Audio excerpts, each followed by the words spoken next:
ভাই একটু কথা বলা যাবে? হ্যাঁ। আচ্ছা, আপনারা এই মানে কি ফুটাতে চেষ্টা করছেন এখানে?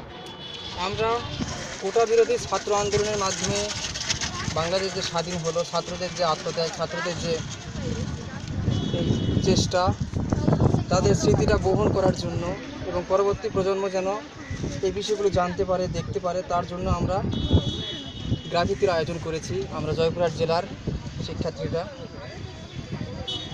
আচ্ছা আচ্ছা, তাদের যে স্মৃতিগুলো ফুটে তোলার চেষ্টা হ্যাঁ, করছেন। তাদের স্মৃতিটা বহন করার জন্য আমরা এটা করছি, চেষ্টা করছি।